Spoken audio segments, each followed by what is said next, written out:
This is Zeiss's fairly newish Otus ML 50mm f1.4. The original Otus are a legendary set of lenses, and the MLs are looking to bring some of the magic of those to mirrorless mount cameras. And I recently got a chance to test out the 50mm and actually take it away on holiday to the beautiful Lisbon. In this video, I want to talk through my experience shooting with the lens and explore what makes it so special. I am a big fan of the original Otus series of lenses, and I still use the original set regularly, so I was super intrigued to see how this new 50mm performs, and this also gave me another chance to give the A7 IV another spin with more of a focus on its photo performance. This camera paired with this lens balances really nicely. The lens is a bit on the larger side for more travel street style photography, but it's much smaller than the original Otus, which when paired on a mirrorless body is massive in comparison, and a good chunk heavier as well. The ML 50mm is much more manageable for this style of shooting, and I had no issues carrying this around my shoulder for long periods of time while out and about.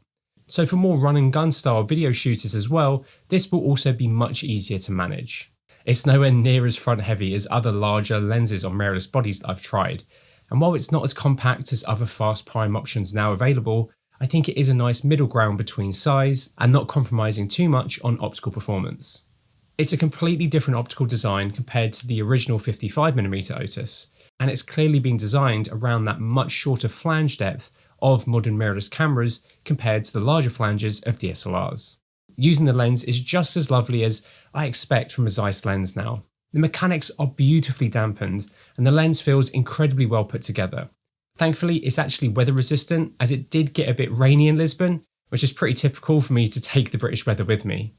The focus rotation on the 50mm ML is roughly 260 degrees, which is pretty long, but can make for precise focus control, though it can also make fast focusing a bit more challenging.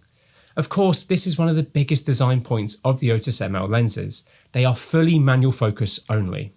Personally, I don't mind this. I've grown up using cameras with awful autofocus systems, so I've spent so much time manually focusing throughout my career.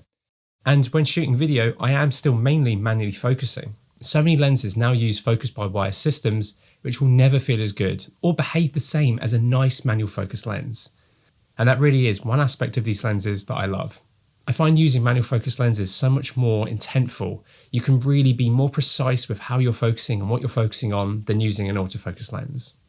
For travel photography, autofocus of course could be very handy, especially on the A7 IV, which has some of the best autofocus on any camera currently.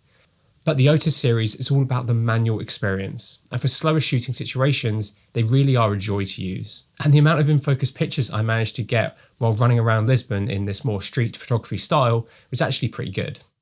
With a manual focus lens like this, you can be really deliberate with your focus.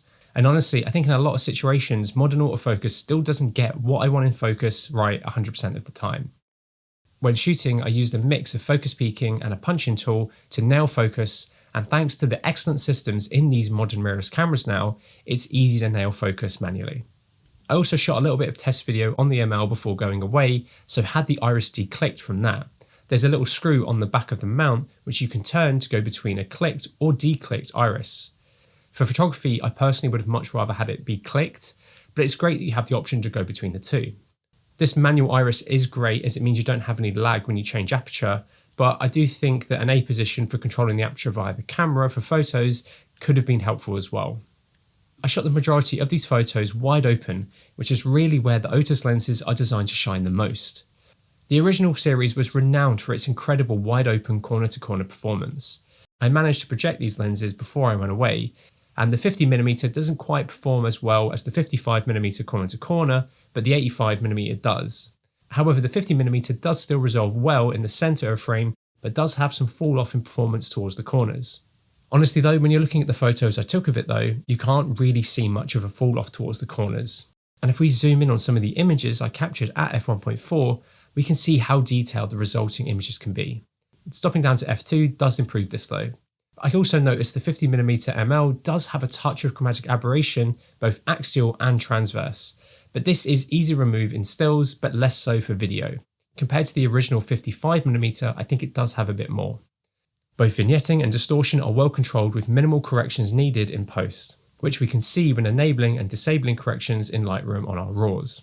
This is actually quite refreshing to see for a modern mirrorless lens, as a lot of them do heavily rely on in-camera corrections now. Unsurprisingly, it has that pop that people love about Zeiss lenses. The out of focus portions of these images are really beautiful. Out of focus highlights are smooth with a slightly defined edge to them and a little bit of texture in some shots. Wide open, it has a touch of cat's eye towards the corners, which adds to the aesthetic. It rolls so nicely from that crispy in-focus portion to your out-of-focus elements, which I think is a key part of the Zeiss 3D pop. Paired with the A7 IV, the colours are punchy and rich, and the image has got a lot of contrast to it.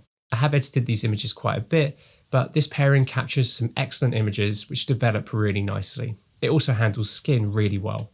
So yeah, this lens is pretty special, and I think definitely deserves the Otus name. It can capture some beautiful imagery, but I do wish it had a little bit less chromatic aberration. The 85mm ML is much cleaner and resolves better corner to corner than the 50mm. The new 35mm also looks really beautiful as well, and I cannot wait to check it out myself. I would really love to see Zeiss make some more stills and autofocus lenses again. They were so ahead of their game with some of their previous E-mount glass, and having an autofocus version of the Otus, or even something a bit more characterful and compact, would be amazing with the fantastic systems that we have in modern mirrorless cameras now. I had so many people ask me what lens I used on the Loxford Joust FX5 postcards that I did recently, so I'm going to be doing a video around the original Otus lenses soon.